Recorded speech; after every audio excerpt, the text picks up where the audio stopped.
take a slow, deep breath and imagine yourself drifting far back in time, across vast oceans and endless waves, to a distant edge of the world. Tonight, you will journey to the windswept shores of early Australia, when this land was not yet the thriving cities and sunlit beaches we know today, but instead a lonely outpost for the condemned.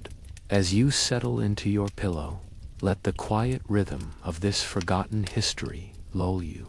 Picture the creaking timbers of ships at sea, the hush of wind through eucalyptus groves, and the faint echo of footsteps across rough stone yards.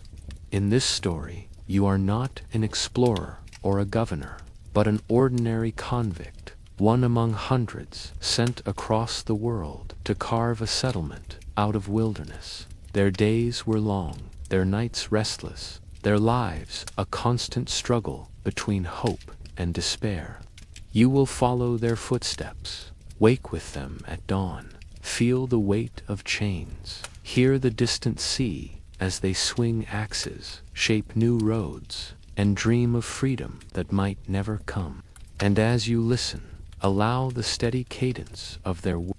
Imagine yourself waking in the dim belly of a creaking ship, the first fleet, still at anchor off a shore that seems to shimmer in the morning heat. You lie on rough planks, surrounded by the slow rustle and soft coughing of others who, like you, have spent months in this dark hold. The air is thick with salt, sweat, and the faint, sour temps of the sea. Above you, boots thud along the deck. A sharp bark from a guard reminds you that today is not a day for dreaming. It is a day for labor, and for a convict there is only labor, sunup to sundown. You climb the narrow ladder, blinking in the sudden light. The shore stretches out before you, a sweep of rough bush, tangled scrub, and the promise of endless work beneath a burning sky. Nearby, fellow prisoners gather rough tools, axes dull. Imagine now that before the clearing of forests, before the scraping of boots in sandy soil, there was the sea, a vast, endless plain of salt and wind, stretching from the crowded docks of Portsmouth all the way to the unknown coastlines of Terra Australis. Picture yourself standing on the deck of one of those first ships, the air damp with brine, sails snapping above you in the restless Atlantic winds. The year is 1787, and the first fleet, 11 ships in all, is about to slip its moorings and point its bows toward the edge of any map an Englishman had yet trusted. Below decks, you feel every roll and pitch of the hull. The air down here is thick, close, carrying the sourness of unwashed bodies pressed together for weeks at a time. Hammocks sway gently, creaking like soft whispers in the dark. Some convicts mumble in sleep. Others lie awake, counting the days by the shifting of the lantern that swings above the companionway. Above, the sailors call to one another. Low voices lost in the wind that rattles ropes and hums in the rigging. The sea itself is never still. One moment calm as beaten pewter, the next black ridges heaving beneath a pale, cold sky. When you are allowed on deck, you feel the sudden shock of fresh air. It tastes sharp, salted, bracing after the stale dark below. You squint against the spray, clutching the rail as waves slap the hull. If you are lucky, you might catch sight of the wake trailing behind. A white path to nowhere, slowly erased by the sea. Days stretch into weeks, weeks into months. The fleet picks its way down the African coast to Tenerife and Cape Verde, where ships pause to take on casks of fresh water, salted meat, sacks of biscuit crawling with weevils.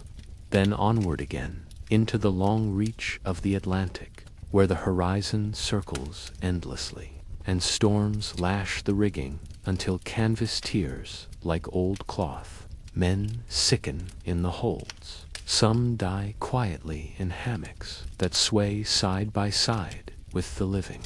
Others grow thinner, their eyes hollow, hands trembling as the rationed water dwindles between ports. The ship's surgeon makes his rounds by lantern light, tallying the fevers, the coughs that echo louder in the hush of the deep-sea nights. At each sunrise, the deck hums with the same rhythm. Sailors working ropes with calloused hands, officers measuring the sky with brass instruments, convicts standing in line for their meager portions, salt pork, hardtack, perhaps a sip of watered rum if the captain is kind. You share glances with your fellows, wondering who will see the strange new shore and who will remain forever beneath the waves. When the fleet crosses the equator, the air grows hot and heavy. Tar bubbles on deck. Below, the hold feels like a kill. The stench is sharp. Sweat, brine, mildew. Hammocks drip with condensation. Rats scurry in the dark, bold and fat, slipping between barrels of bread and casks of beer. Then the ships swing south again, riding the trade winds toward the Cape of Good Hope. Last chance to touch known land before the emptiness resumes. Here, sailors scrub decks and patch sails torn by gales. Convicts are brought up for fresh air, legs trembling on the planks after so many weeks confined. Some are so weak they cannot stand without help. When the fleet rounds the Cape at last, it enters the roughest stretch of all. The Southern Ocean waits, restless, frigid, roaring with winds that circle the globe unbroken. Here, the ships are tossed like driftwood, timbers groaning in protest, masts straining under frozen rigging. Some pray, others simply endure. There is no turning back. And then, almost by miracle, the winds soften, the swell eases, and the lookout cries land. A strip of cliffs, pale in dawn light, sand dunes, scattered bush, a strange, wild coast that has waited unbothered for centuries. After 252 days at sea, the first fleet drops anchor in Botany Bay, only to find it too shallow, too exposed to the ocean's moods. So the ships drift a little further north to a small cove where the water is calmer, the shore more forgiving, a place soon to be called Sydney Cove. Imagine the moment you step off the ship, legs unsteady, eyes blinking at the bright sun, the sudden chatter of birds you do not know. Behind you lies half a world of rolling water. Ahead, dense forests, the smoke of early fires, and the endless work of carving a home where none yet exists. So the voyage ends, but the longest journey of all, the one on this strange shore, is only just beginning. And for a convict stepping off that creaking gangplank, the thought comes quietly, like a last gust of sea breeze. Freedom lies further than any horizon you have ever seen.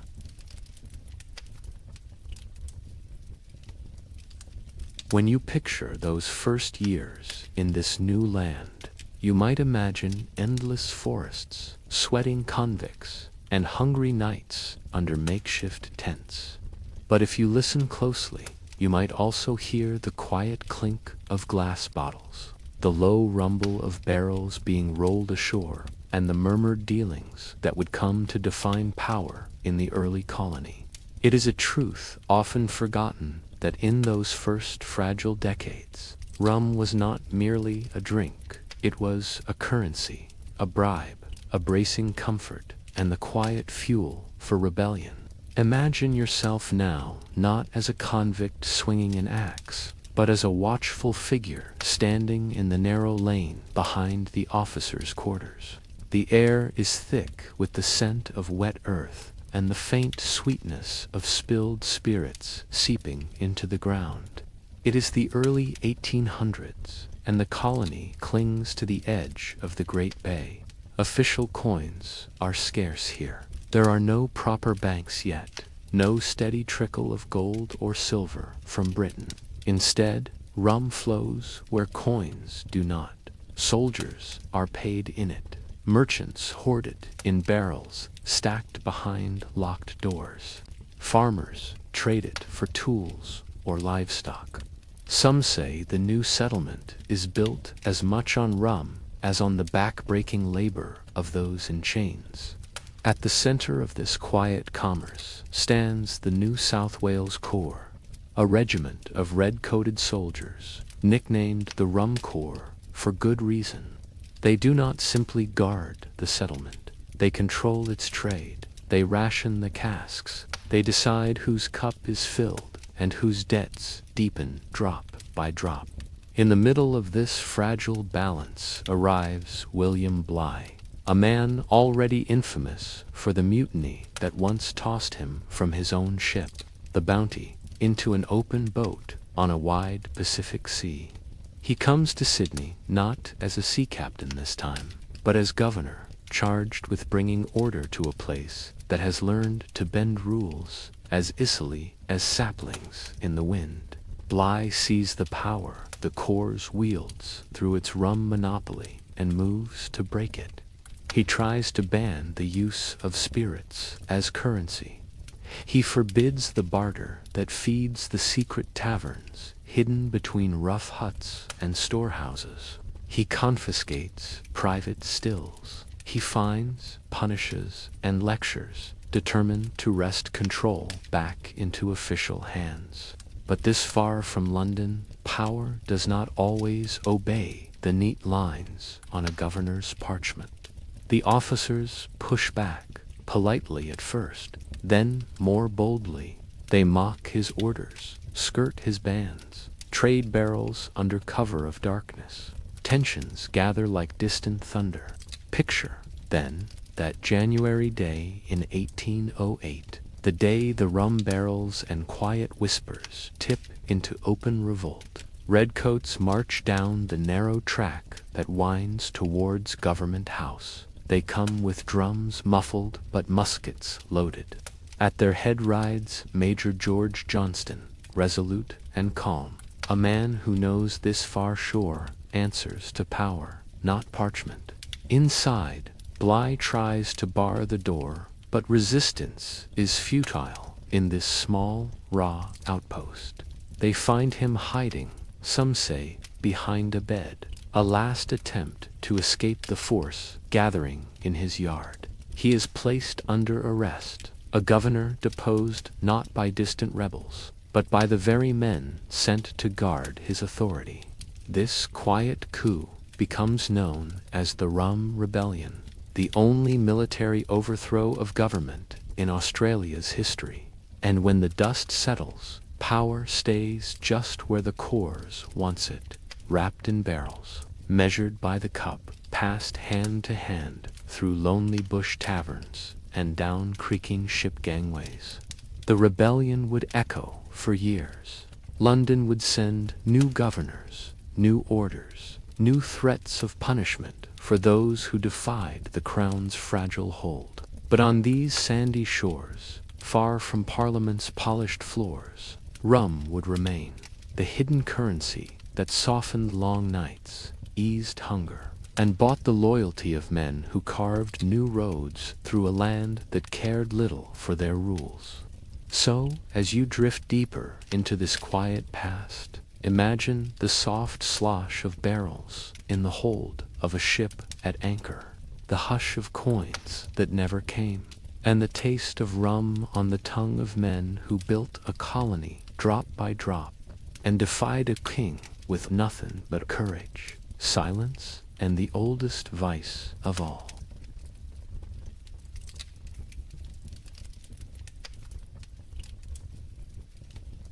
Imagine, now, that beyond the rough convict huts and the muddy forest clearings, there stands a house unlike the rest, larger, better built, with floors of sawn timber instead of packed earth, and windows that look out across the slow curve of Sydney Cove here. The rumble of axes and the murmur of chains soften into the quiet clink of cutlery and low, careful conversation. Step inside the governor's residence as dusk settles and the bush hums with insects beyond the garden fence. Inside, a long table is laid rough by London's standards, yet fine enough here in this edge of the world colony. Plates of pewter, cups of thin china, knives brought carefully across months of ocean travel. A candle flickers in a draught, its flame bending above the remains of a meal that tastes faintly of two distant worlds meeting in one place. At the head of the table sits the governor, perhaps Arthur Phillip in the first harsh years, or later, William Bligh himself before the rebellion's quiet footsteps crossed this threshold. He leans back in a straight-backed chair, his coat hung carefully over the armrest, shirt sleeves rolled in the humid coastal air. Before him, plates bear the traces of salt pork, boiled beef, fresh fish, if the cove's nets were kind, perhaps even kangaroo roasted over an open hearth. A bottle of claret, carefully uncorked, sits alongside a jug of water drawn from a nearby spring. Each sip is a small luxury in a place where fresh water must be fetched by hand, drop by drop, from streams that dry without warning. Around him, officers in plain uniforms share quiet words about tomorrow's supply ships. Will they bring grain enough to stretch the rations? Will more convicts arrive? Will new tools come to replace those blunted by endless try-felling? Conversation drifts easily to England letters, half-finished on cramped desks. Rumors of politics in London drawing men who command here back home, if only in thought. Yet, even in this gentler circle of oil lamps and cloth napkins, the hush of the bush creeps close. Outside the walls, a garden struggles, neat rows of imported vegetables fighting poor soil and a climate that obeys no familiar seasons. Chickens cluck in coops behind the kitchen house, their feathers brushed by wind from the bay.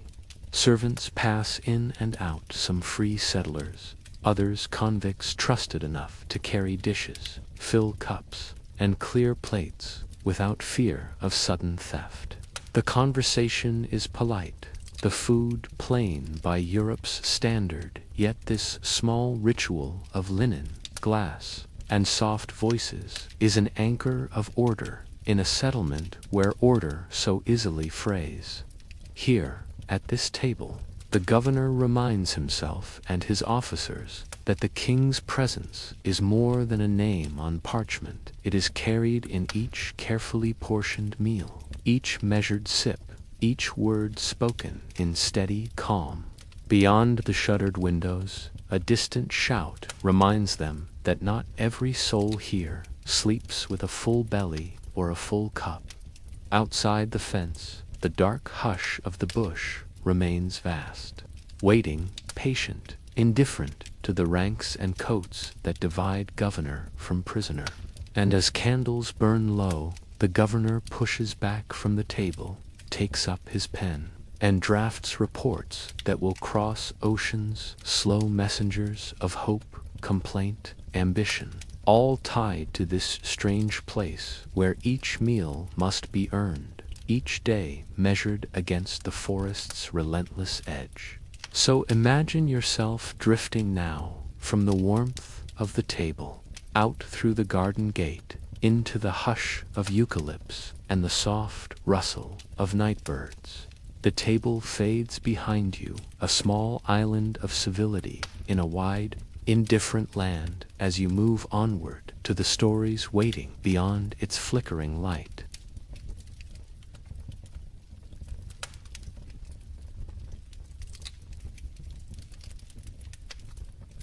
Now, drift further inland, away from the guarded clearing and the faint glow of the governor's house.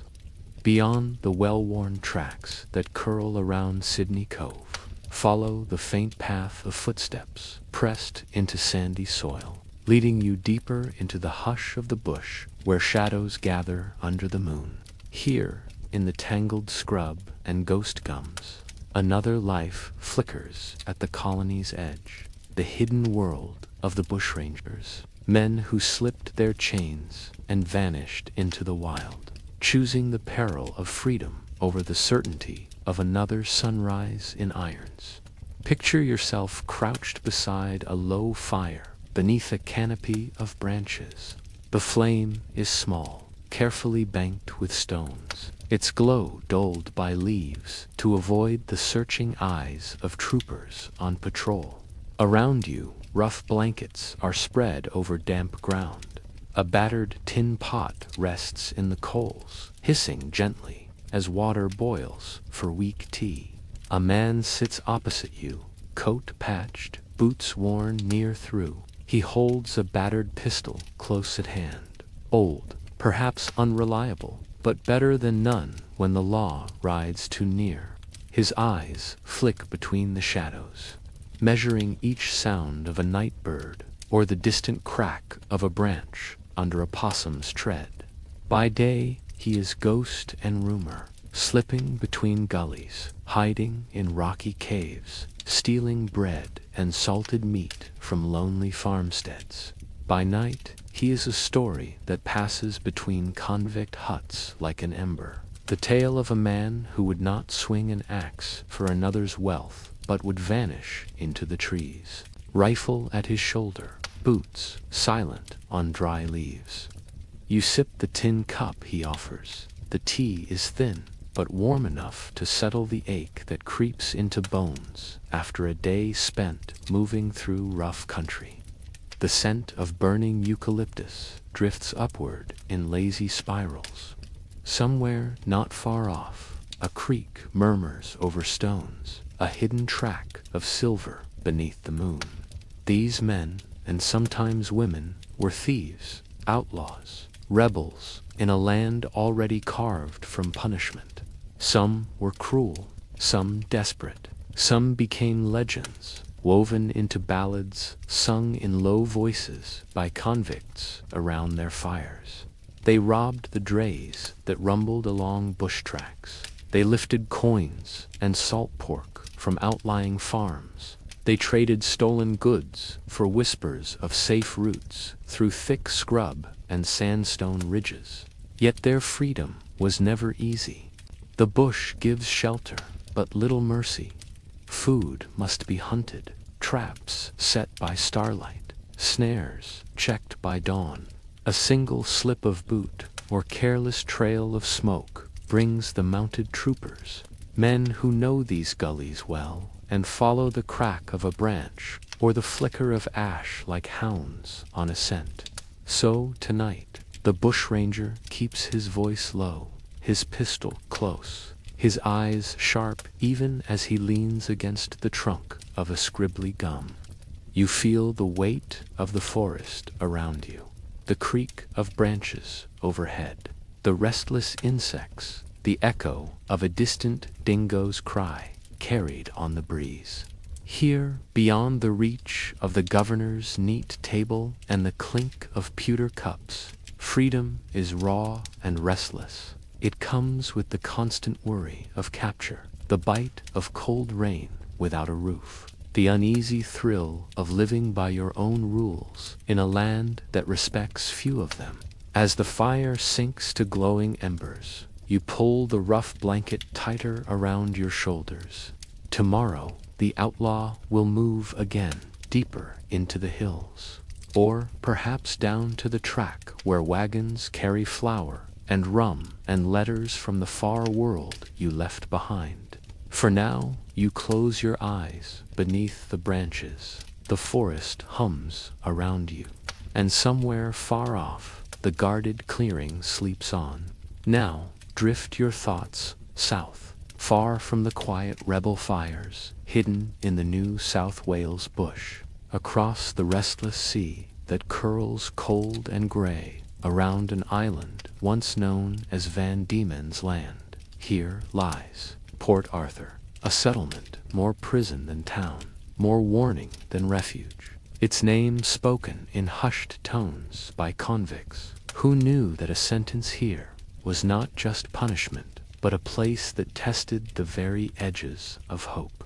Picture yourself standing at the edge of the settlement, the southern ocean sighing beyond ragged cliffs. The wind carries a chill even in summer, sharp with salt and the faint tang of wet stone walls. Above you rise rows of brick and sandstone buildings, cell blocks, workshops, the silent chapel where whispers gather in vaulted beams. If you listen, you can almost hear the clink of chains echoing through narrow passageways, the faint shuffle of boots on stone, the low cough of men lined in rows before dawn muster, each marked by numbers, not names. In Port Arthur, life moves to the rhythm of iron and discipline. Men rise before sunrise, the frost still clinging to earth and roofs. They stand in silent lines, eyes down, waiting for orders. Some will be marched to the quarries at the edge of the forest, picks in hand, shaping rock for the colony's roads and walls. Others will haul timber through misty gullies, cold sap sticking to rough shirts. A few, trusted or skilled enough, labor in workshops, blacksmiths striking sparks from iron, carpenters planing planks for ships or rough furniture that fills the governor's quarters far away. Even here, under watchful eyes, the threat of punishment lies always at the shoulder. A word out of turn, a tool misplaced, a moment of idleness paid for with hours in the solitary cell. Imagine now the solitary, a single room, stone walls thick enough to hush any voice, a narrow slot of light that catches dust in a cold shaft. Some cells keep even silence inside them, men hooded, footsteps muffled, forced to live in a hush so deep it presses at the edges of thought. For some, it breaks the mind more surely than any iron chain ever could. Yet life in Port Arthur was not only punishment. There were gardens where trusted men grew vegetables to feed the settlement's rows of rough-bellied mouths. There were fields where sheep grazed under sharp-edged guards. There was a schoolhouse, too, where boys sent for petty theft or vagrancy bent over chalk slates, learning letters while iron shackles hung loose at their ankles. At night, the wind moves through eucalypt groves, and the mists roll down from the hills. In small wooden huts, guards doze beside oil lamps, rifles propped within reach. The sea waits beyond, always the last and cruelest wall. Cold channels and rocky bays that make escape a test few survive. Yet try they did.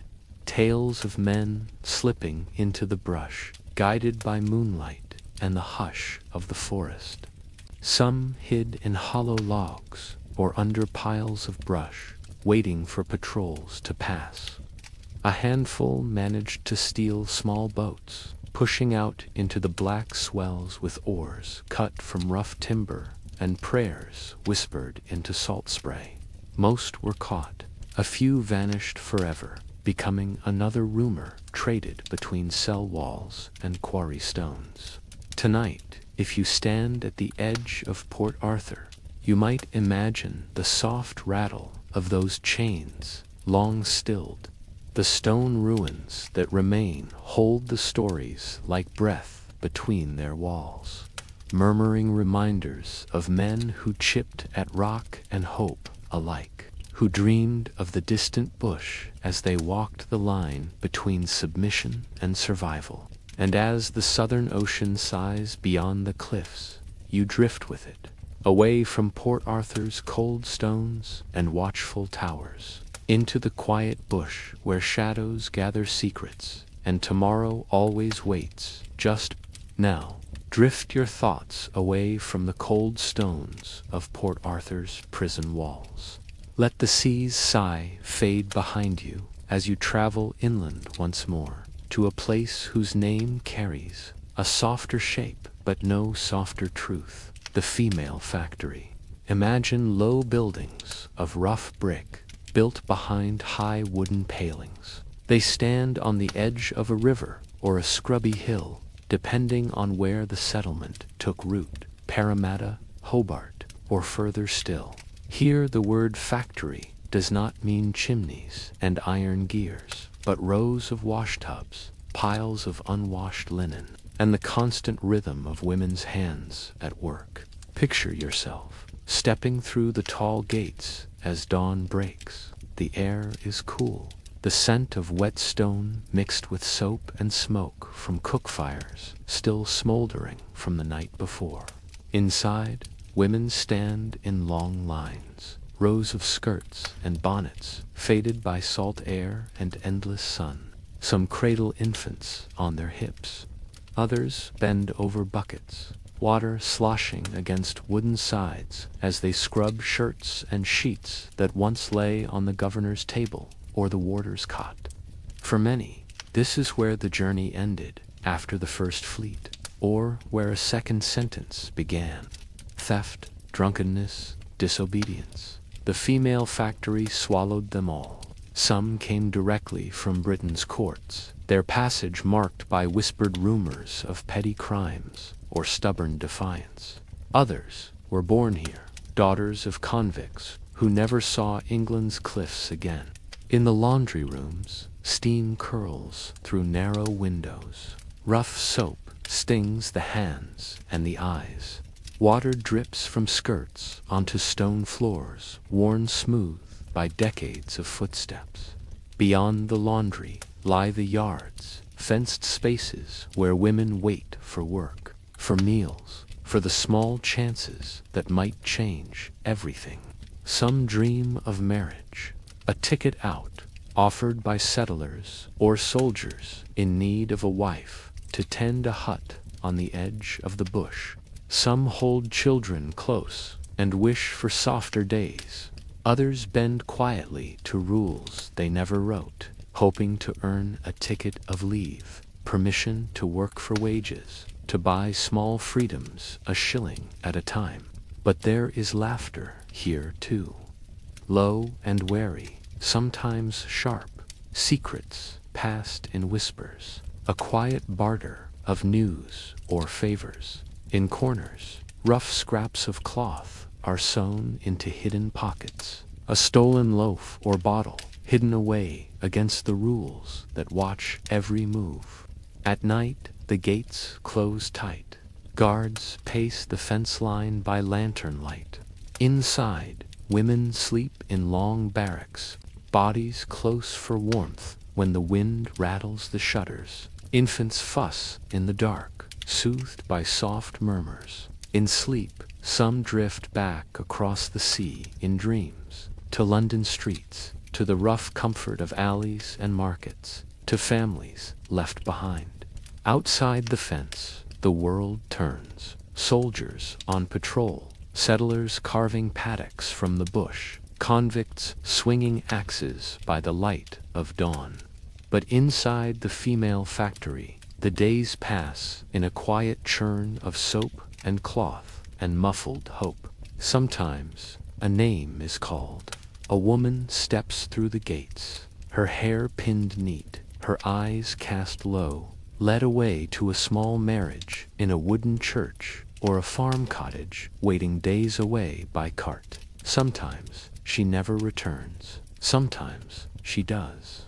And so the gates close again, the tubs fill again, the hush of footsteps over stone carries onward, carrying stories that drift down through generations, soft as steam, stubborn as soap on raw hands, quiet as breath behind tall wooden walls.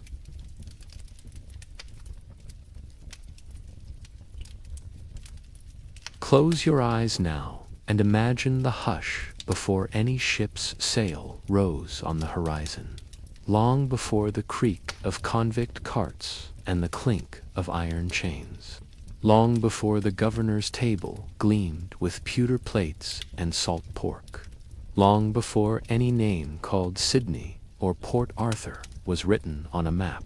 Imagine, instead, a land shaped by ancient footsteps, crisscrossed by pathways, not paved in stone, but marked by memory and the slow patience of countless generations. These were the song lines, trails of meaning, stories carried through the bush, the coasts, the riverbeds, weaving families, spirits, and seasons together. Picture a bend in a river where tall gums lean out over water, thick with the hum of insects. A child's footprints press softly in the mud. A cooking fire sends a thin thread of smoke into the early dawn, mixing with the scent of fish roasting over coals.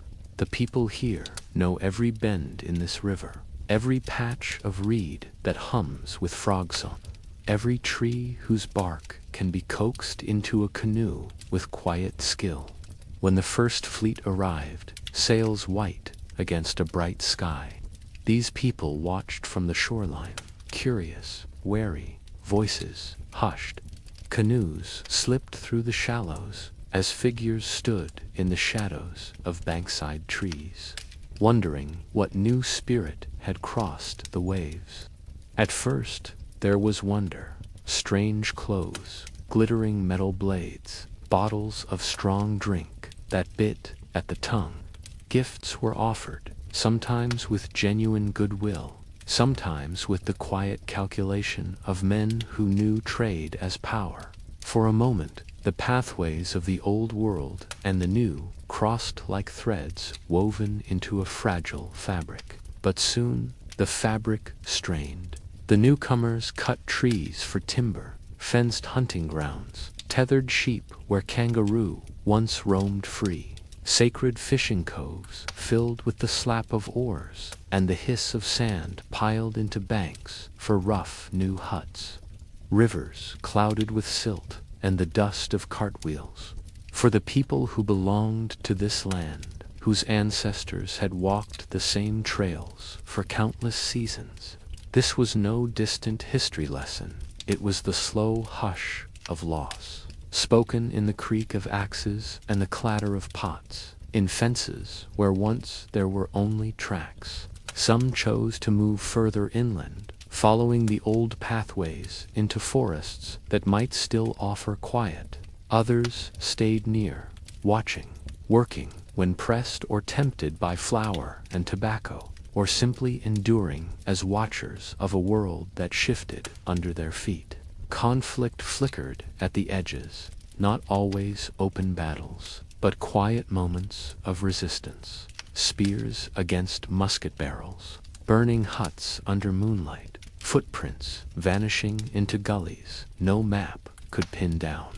Yet, through it all, the old pathways endured, whispered from grandparent to grandchild, painted in ochre on cave walls that the new settlers rarely saw, carried in songs murmured by fires far from the clearings of the convict camps. Tonight, as you drift further into this layered hush, imagine the brush bending under a passing figure whose name you may never know, a child or elder who sees no boundary between the shadows of the gum trees and the soft tracks of possums and people alike.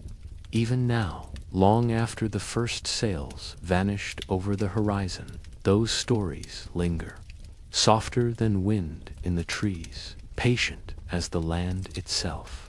And so you rest here a while, between two worlds that met on a salt shore, listening to the hush of the bush, the hush of time, the hush that speaks even when history tries to silence it.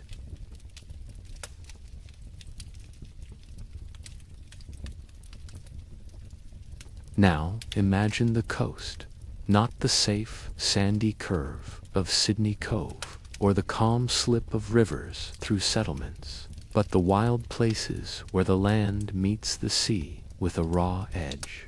Picture jagged reefs hidden just beneath green breakers, sharp teeth of stone waiting to tear open a ship's belly when the wind shifts in the dark. For those early convict ships and the traders that followed, the sea was never a promise, only a gamble.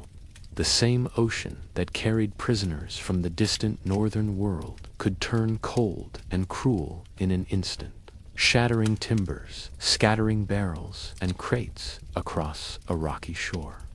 Imagine, for a moment, standing barefoot on damp sand.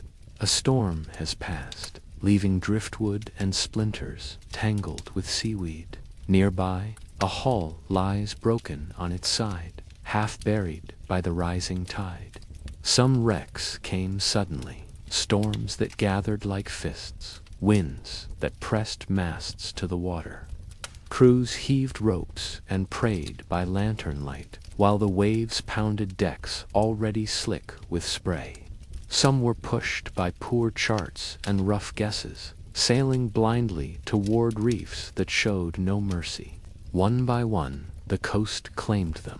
The Batavia dashed on coral far to the west, her survivors tangled in mutiny and quiet murder on lonely islands. The Sydney Cove wrecked off Tasmania's wild shores, her desperate crew and passengers trudging barefoot through scrub and marsh, some vanishing into hunger and salt wind.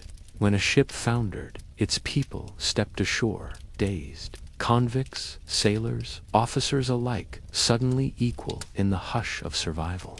They faced the same freezing nights, the same uncertain chance that rescue might come or vanish like a gull on the horizon. For some, the wreck was a cruel end to a sentence that already felt endless. For others, it was an unexpected chance, a window to slip into the bush, to trade the watchful eye of a captain for the silent patience of gum trees and hidden tracks. Coastal settlers spoke of finding wreckage after storms, barrels cracked open to spill rum across white sand, crates of boots and cloth tangled in seaweed, the quiet, sad ghosts of ships too stubborn to sink all at once. Some scavenged what they could, nails, timber, and some wrecks never left at all. They lingered half-buried on beaches, their ribs rising at low tide like the bones of forgotten giants. Children playing in rock pools years later found rusted nails, shards of pottery, sometimes a coin blackened by salt. If you stand on one of those wind-swept beaches now, far from any town's glow, you can still hear the hush of waves pressing at the shore, telling stories in a language older than any ship's log. The ocean keeps its secrets, but sometimes it leaves them scattered where the tide can reach.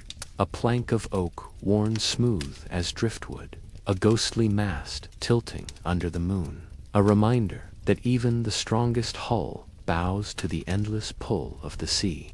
So let yourself drift a little longer with that hush, the hush of wind and salt spray, the hush that settled over men and women who stepped ashore with empty hands.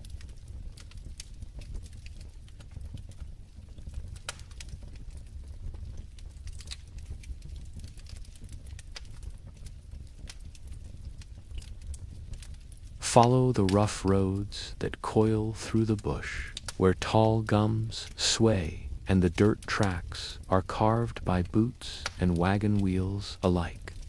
Along these winding paths, hope took a shape as humble as a scrap of paper, a promise that some chains could loosen, if only a little.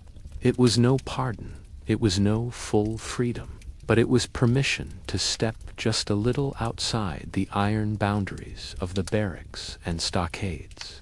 Picture yourself now, standing in the line that snakes before a low wooden office at the edge of the settlement.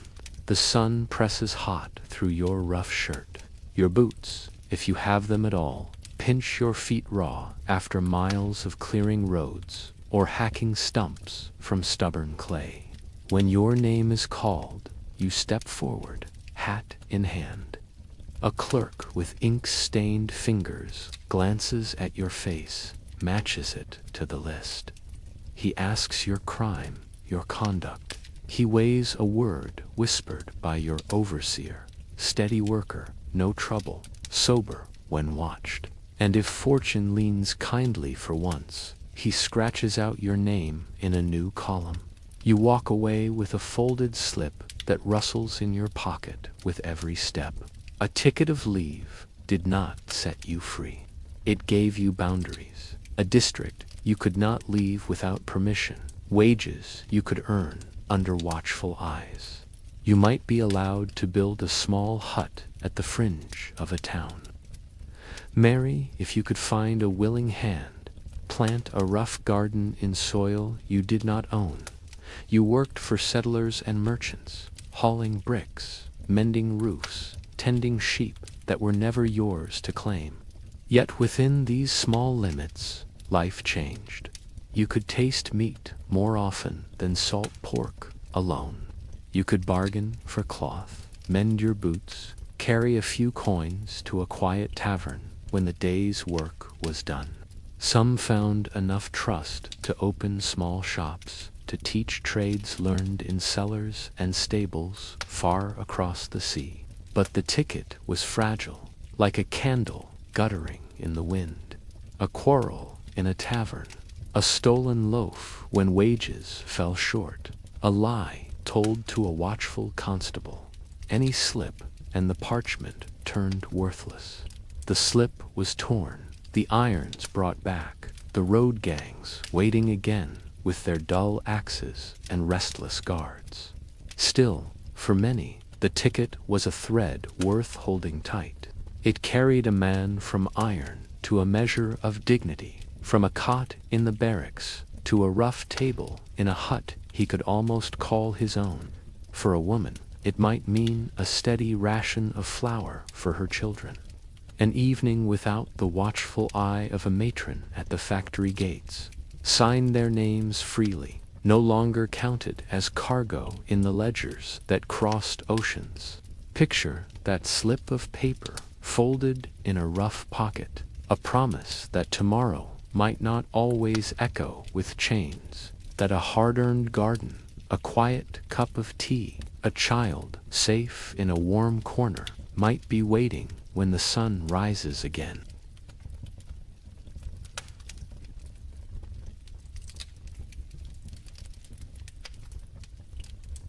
Now follow the thread of the ticket of leave back to where hope was still only a rumor, back to the roads themselves. Those endless tracks that crawled through bush and scrub, over hills and riverbeds, were not born from the earth by magic.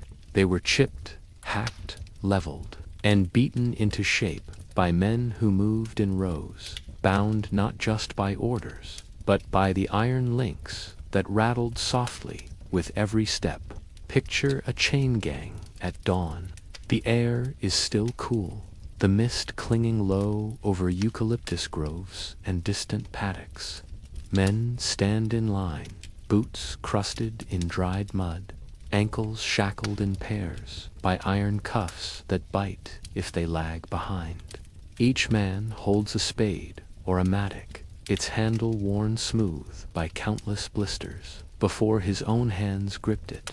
A constable watches from horseback, musket slung across his shoulder. He calls the roll by name and number, a reminder that here a man's name matters less than the tally in the ledger that notes every swing of the pick, every stone prized from stubborn clay. The work begins with a dull rhythm, thud, scrape, lift, drop. The men clear brush first, saplings hacked at their base, branches dragged aside to dry under the sun's climbing heat. Then they break the soil, lifting the earth with slow, aching strokes, shaping a rough track that might one day carry wagons, cattle, officers on patrol. Some gangs dig drainage ditches to keep the road dry in sudden rains. Others hammer loose stones into place, one after another, until the track holds steady under hoof and wheel. There is no comfort here, no soft bed waiting at dusk. Only a rough camp where men huddle close under canvas. The night air filled with the restless rustle of chains when someone shifts too sharply in sleep. In the day's hush, broken only by the calls of cockatoos in high branches, a man's thoughts drift where they can. Some think of streets back in London or Dublin, of alehouses warm with noise, of cobblestones under boots that never knew iron's bite. Others picture only the next dawn, how to hold the tool just so, how to keep the iron from chafing raw skin, how to keep a little strength for the next ridge to cross. The chain gang's road was more than just a path for carts. It was the lifeline of the new colony, joining stockades to farms, coastal towns to inland clearings. Each fresh mile carved into the land made escape harder, but also stitched scattered settlements together. The very men who might dream of slipping away into the bush helped build the tracks that brought patrols ever closer. Sometimes, passing settlers left food or words tossed over a fence, a heel of bread, a strip of salt meat, a moment's kindness to men who might once have stolen from their doorsteps back home. Other times, only silence, eyes averted as they passed the line of tired men who bent their backs to a land that gave nothing freely. At dusk, the road falls quiet. Picks and spades lean against tree trunks. Boots shuffle back to camp. The chains clink low in the evening hush, a sound that lingers like a ghost among the gums. Fires spark in shallow pits, tea boiled black and bitter in tin pots. Laughter drifts now and then, harsh, brief, a scrap of memory passed among the rows. Above, the southern stars appear one by one, cold pinpricks over the wild country that still holds more secrets than any map can claim. And lying awake on the hard ground, a man might watch the slow drift of the night sky, dream of a road that leads somewhere far beyond the reach of iron and order. A road only he could follow, if he could just slip the chains, hush for good. As darkness settles thicker among the trees, the small fires flicker like faint stars fallen to earth. Around them, men crouch close, knees pulled tight to chest, hands cupped around tin mugs that rattle softly against iron cuffs whenever someone shifts. The taste of the tea is sharp, made from stale leaves boiled too long, sometimes thickened with a pinch of coarse sugar if a guard is lenient or distracted. Often it is bitter, and the warmth is the only comfort it offers. Nearby, a battered iron pot sits propped on stones above glowing coals. The stew inside, thin and meager, water thickened with scraps of salted meat or a handful of beans.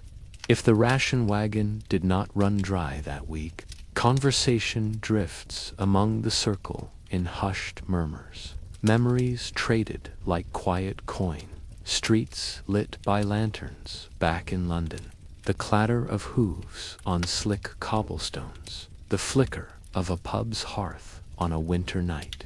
Someone hums a fragment of a song, voice low, words half swallowed by the hiss of the wind through the tall gums overhead.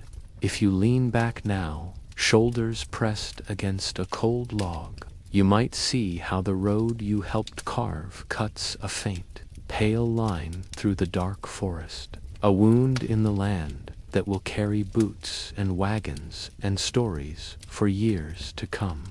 In that thin corridor, small lives slipped between the trees, heavy with iron ore, free for a breath before the next patrol comes looking. A man might lie awake here, counting the quiet sounds, the snap of bark as the fire shifts, the low whistle of the constable's breath as he dozes on his stump, musket propped against his knee. Far off, an owl calls once, then again, a soft, haunting note that settles into the hush like a question no one dares answer. Somewhere down the track U-shaped today, the land falls open to a shallow creek, its water moving dark and slow under the moon.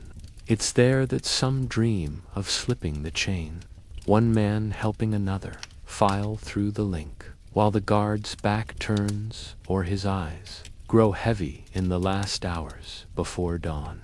But for most, that dream dissolves by morning. The bush is wide, indifferent, full of shadows that confuse the unprepared. It hides no mercy for the hungry or the lost. And so the chain holds, two men bound at the ankle by iron, every step echoing in the hush as a soft reminder that the road leads onward only if the overseer wills it so. When the fire sinks to coals, voices fall quiet. One by one, men shift to lie on rough blankets if they have them, or curl directly onto hard ground if they do not. Boots serve as pillows. An old coat, traded or stolen, makes a blanket to pull up over sore shoulders. Above, the sky turns dark and deep and wide, a sweep of stars laid over the land like a silent ocean, unchanged by any hammer or spade. A few stare up into that sky, lids heavy, thoughts drifting. Some dream of home, though the shape of those streets grows soft. Let the hush of the chain gang's road settle behind you now.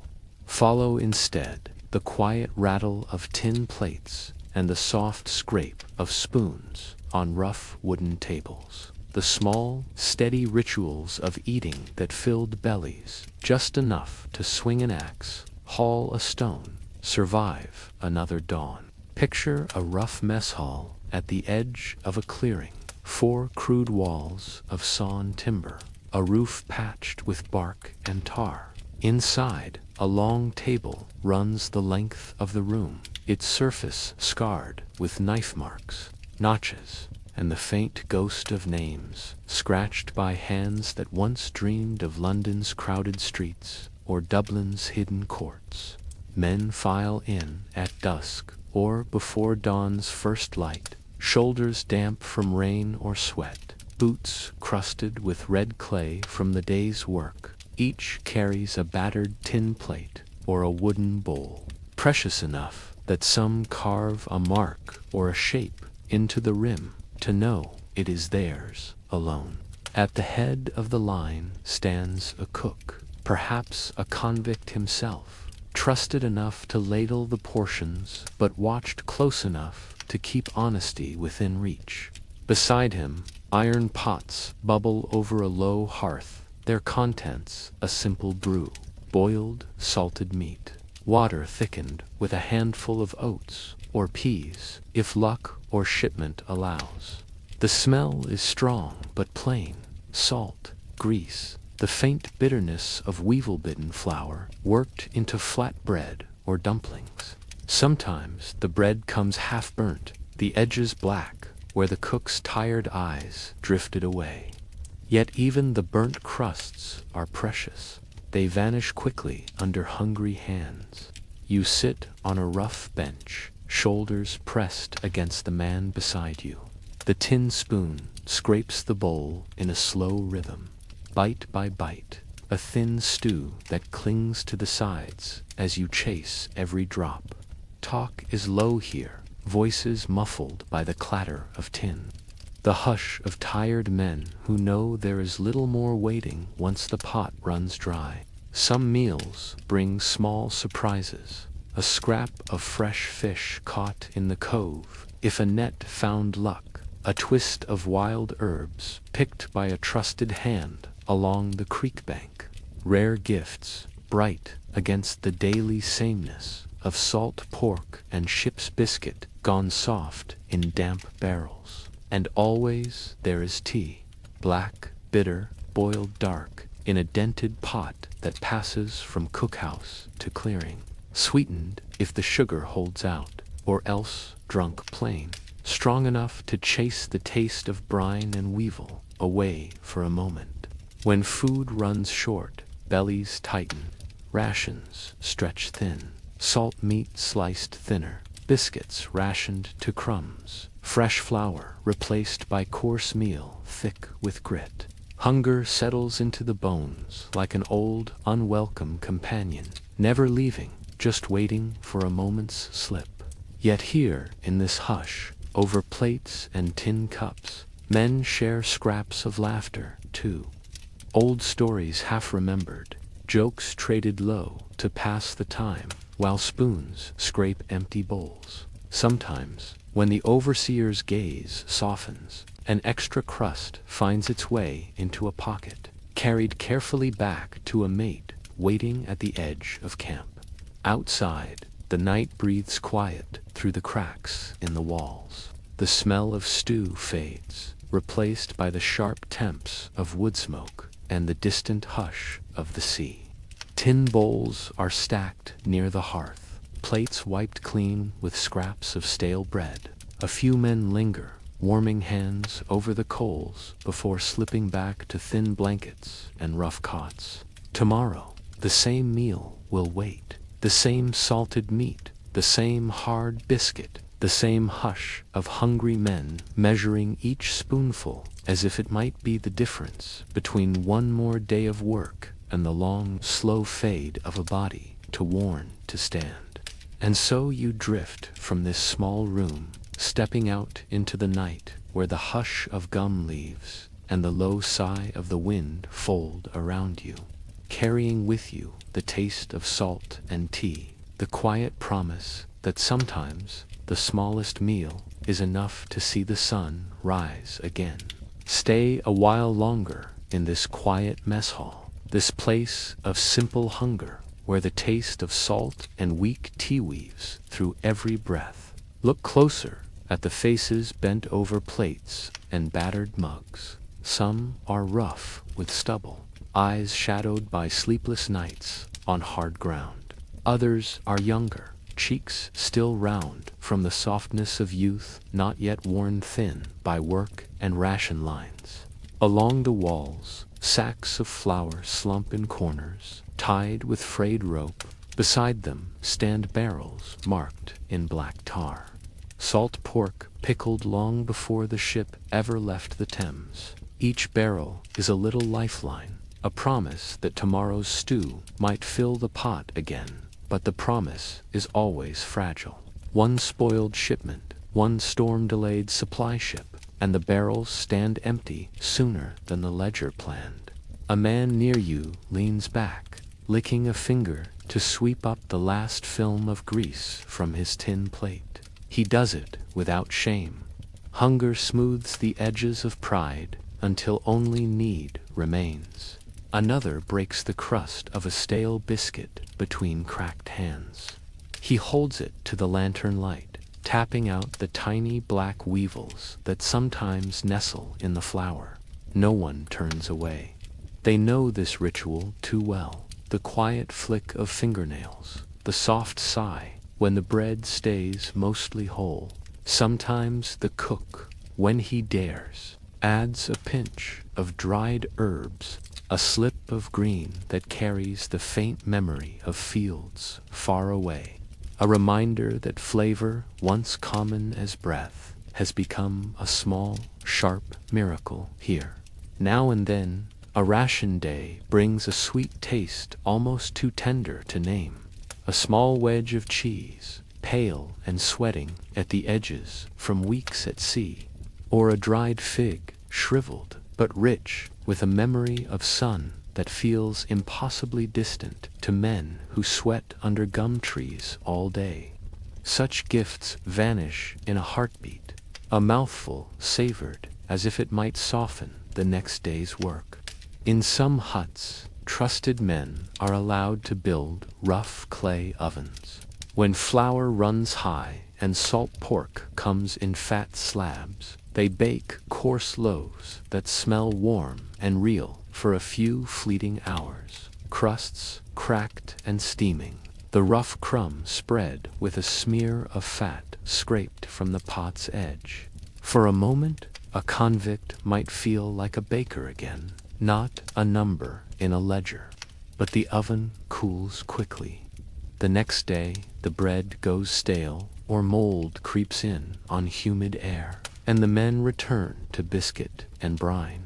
Outside the mess hall, scraps feed the settlements, chickens, tough birds that scratch between stumps, pecking at crumbs too small for the men to claim. Let the taste of salt and stale bread fade now. Let the flicker of the mess hall lamps settle behind you as you drift backward across the sea, to the creaking decks of convict ships far from any safe shore. For before chains clinked on clearing roads or axes bit into eucalyptus trunks, the journey itself was a test of hope and desperation, and sometimes rebellion. Picture the dark belly of a transport ship rolling on a restless swell. The lantern sways overhead, throwing shadows that dance across rough beams, slick with salt and sweat. Below, convicts lie side by side in hammocks or on bare planks. The stale air clothes with the press of too many bodies and the soft coughs of men who dream of streets they may never see again. Above deck, the wind hums in the rigging. Sailors move like shadows, boots quiet on wet wood. An officer's voice murmurs now and then, orders barked low to keep the decks neat. The sails trimmed to catch every breath of wind that might push them closer to that far, unfamiliar shore. But deep in the hold, where the guards stand fewer and the iron sometimes rusts in salt air, other voices whisper. Plans spoken softly in the hush between snores and the dull thud of waves against the hull. Not every man dreams of arrival. Some dream, instead of turning the ship back, of slipping the chains that bind them to a distant land they never chose. A mutiny on the high seas was no easy tale. The odds were thin, the risk vast, but still they rose. Little flickers of rebellion, sparked by hunger, by cruelty, by the simple, stubborn need to choose one's fate. Picture them now. Rough plans drawn in whispers, a stolen blade hidden in a shirt's torn hem, a length of rope tucked behind a barrel of salted beef, a signal agreed upon, a lantern covered at dusk, a cough in the hush, a footstep that means now. Sometimes the plan never came alive at all. A traitor's whisper in the night brought the guards. The irons tightened, the ringleaders dragged up into the thin daylight, chained in the bow where every man could see how hope was punished when it spoke too loud. Yet a few times, just a few, the plan flared into action. Knives drawn in the dark, the soft thud of boots on deck as prisoners rose from the hold, eyes wide and wild with the taste of sudden air. A watchman overpowered by sheer numbers, the crew roused from bunks to stand back to back with cutlasses bare, salt spray wetting bare arms and faces. A mutiny might last an hour, a night, or no more than a single heartbeat before the muskets barked. Some ships changed course for a moment before the revolt broke apart in confusion, and the old routine settled back in like a heavy blanket. Once, they say, a convict crew did seize a ship, the Cypress, in a wild slip of daring. They steered her away from Van Diemen's Land, hoping to vanish into the maze of southern seas and find a new shore where no chains could follow. Their flight was short-lived. The sea's wide hush proving less forgiving than their hope. But their names linger still, a small legend traded in the cramped bunks of transport ships that followed. Even when these revolts failed, and fail they did, again and again, they left behind a spark, a hush that said, "It can be done." And in that whisper, some men found enough warmth to hold on through the weeks ahead, through ration lines, salt pork, the sharp bark of the lash, the endless creak of timbers on dark water. Tonight, if you listen closely, you might hear that hush still, the low breath of hope spoken in secret below the waves, the sound of boots on deck at midnight, the faint clink of iron shifting as a man leans close to ask, "Could we?" And then the sea sighs back, washing the decks clean, carrying secrets away on a tide no iron chain could ever bind completely. Stay here a moment longer, listening to the creak and sigh of the ship as it drifts through black water under pale stars. Let the sway of the lantern above calm you, the way it swings in a soft arc, scattering shadows across rough planks and bare feet. In the hold, the air is close, thick with the warmth of bodies packed tight together, the damp breath of men who cannot remember what fresh wind feels like on skin unchained. You hear a cough, the rustle of straw, the low scrape of iron against wood as someone shifts his weight in his sleep. Somewhere in this hush, the whisper of a plan threads its way through the darkness. Two men lean close, knees touching. One fingers the rusted iron link that binds his ankle to another's wrist. He imagines the ocean just beyond the hull, so close he can taste the salt on his tongue, feel it prickling his hair where sweat beads at his brow. They speak in half-formed words, careful not to let hope ring to clear in the stale air. Hope, after all, is a dangerous thing down here, where the guards move with loaded pistols at their hips and a short rope ready for necks that forget who owns them. Yet sometimes the guards drift to they grow careless on long nights, when the wind hums steady and the sea shows no teeth. They nod at their posts, muskets balanced on tired knees, a moment's weakness. That is all the men below need to fan a spark into flame. Imagine them now, a smuggled blade made from a sharpened scrap of iron stashed behind a water barrel, a small hammer stolen from the carpenter's kit, hidden beneath a bunk where the ship's rats come to gnaw at crumbs. Each piece of this quiet rebellion is ordinary, harmless, alone. Together, they are something more dangerous than salt spray and storm clouds combined. Above deck, the sailors watch the stars. The same stars that once guided ships to colonies half a world away now seem to look down in mute witness. If a mutiny rises, it rises under these same silent lights, the moon a cold witness to every soft footstep, every whispered promise of freedom.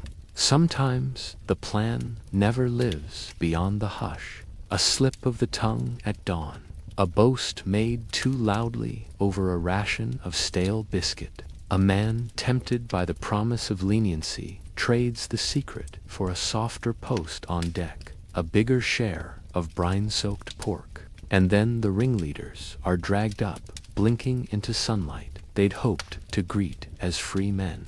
Their hands are bound behind their backs, instead, wrists raw where the rope. Step ashore now, leaving the creak of timbers and the salt hush of the sea behind.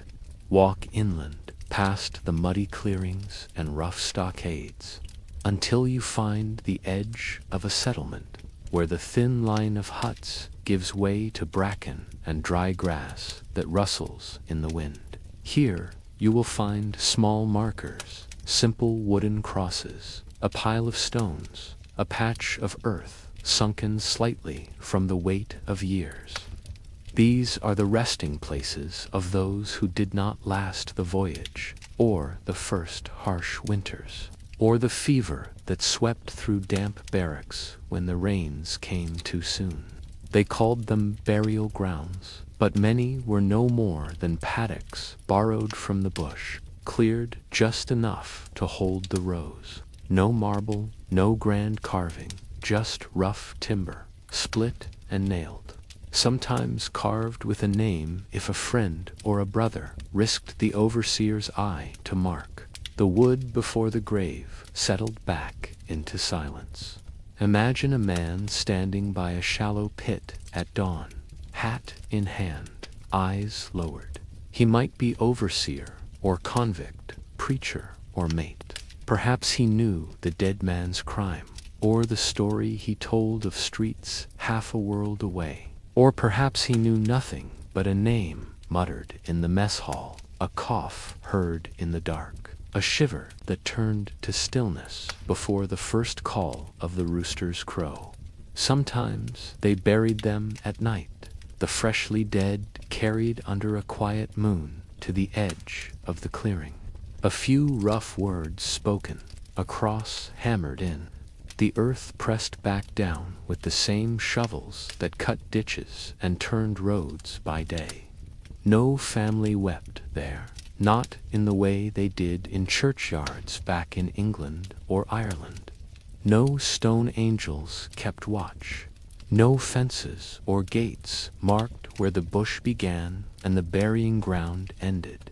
Over time, the scrub crept back, roots tangled through the simple markers. Possums scuttled over mounds, now softened by seasons of rain and sun.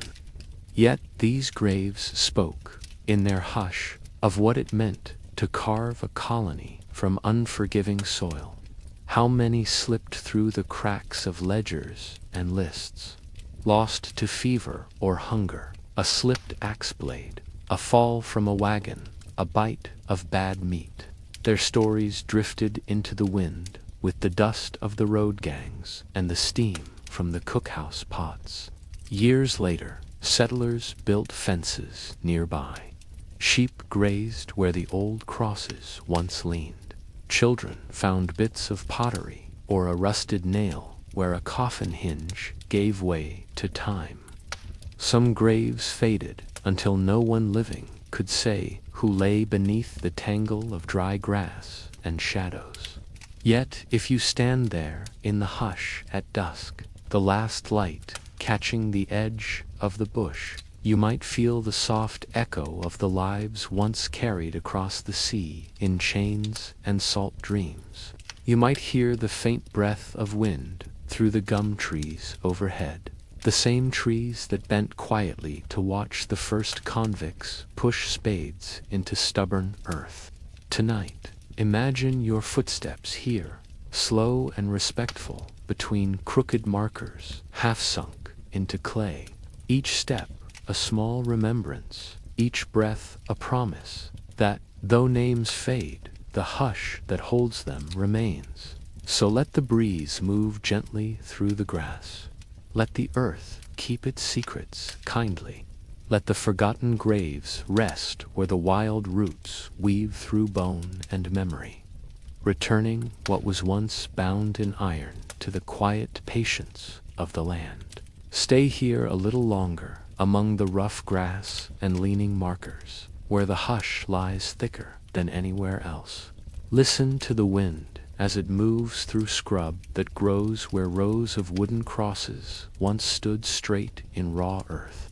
If you walk slowly, you might see how the years have pressed these places back into the land. Timber splintered by rain, nails rusted to flakes. Some crosses lean so far they seem to bow to the roots that curl beneath them. Others have no mark left at all, the soft grain eaten away by termites or rot, the names they once held swallowed back into the soil. And yet, if you pause long enough, it feels as if these small plots still breathe stories back into the dusk. Stories not of grand battles or famous deeds, but of small, ordinary ends that once felt so sharp to those who watched the final breath drift into the chill dawn air. Picture a young man lowered into a shallow grave by hands no older than his own. Shipmates who once shared a crust of stale biscuit on a rolling deck, now pressing clay over his chest with spades dulled by years of hacking roads. A muttered prayer, rough and brief, half remembered from childhood Sundays far away, spoken into wind that carried it off before it reached the tree line. Nearby, a woman lies beneath a tangle of vines, her grave marked only by a scrap of iron, hammered crooked into a fence post when the settlement's stockyard crept too close.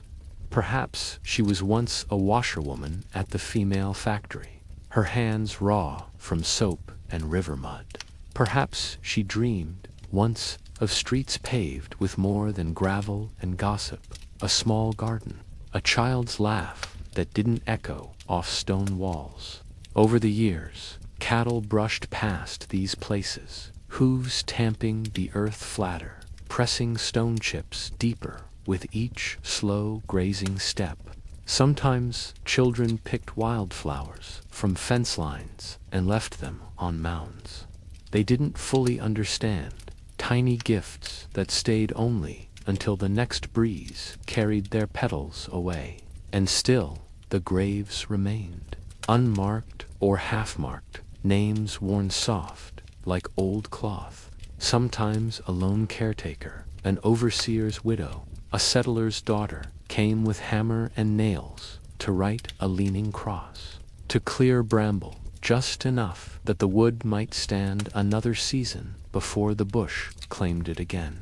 If you stand at the edge of this clearing now, dusk thickening around your shoulders, you might notice the soft chorus that gathers here. Not voices, not words, but the layered hush of wind, leaf, and the steady pulse of the earth reclaiming what iron once bound.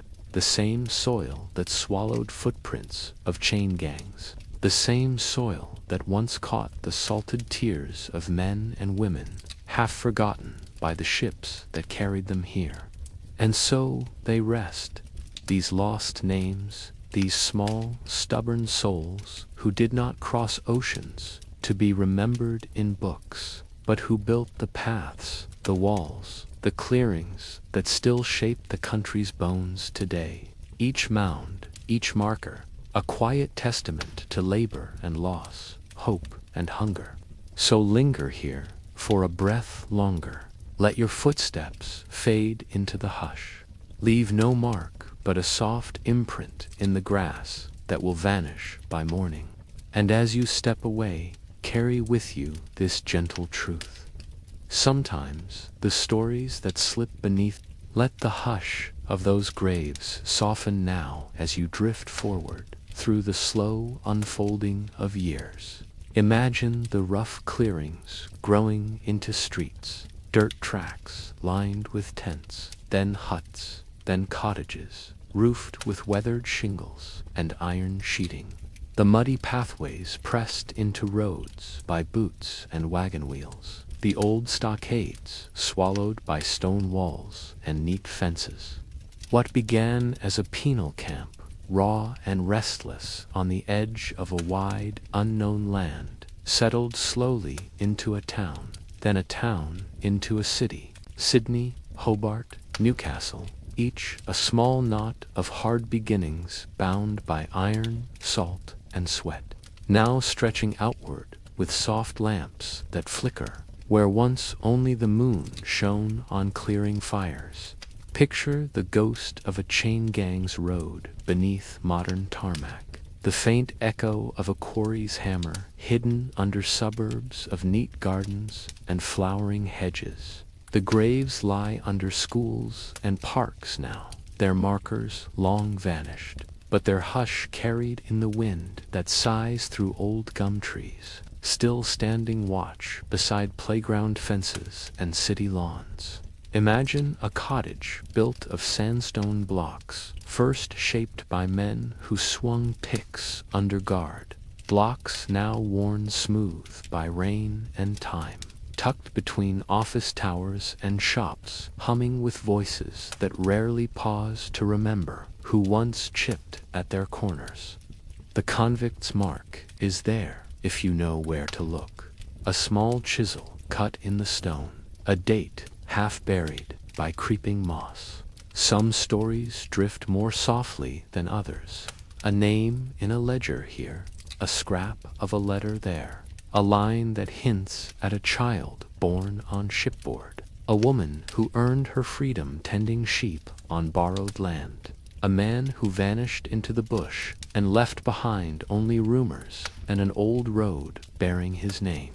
In this hush, the city sleeps lightly atop all that came before, the same soil, the same water, the same salt wind that once filled sails and chapped the lips of men too weary to lift their heads.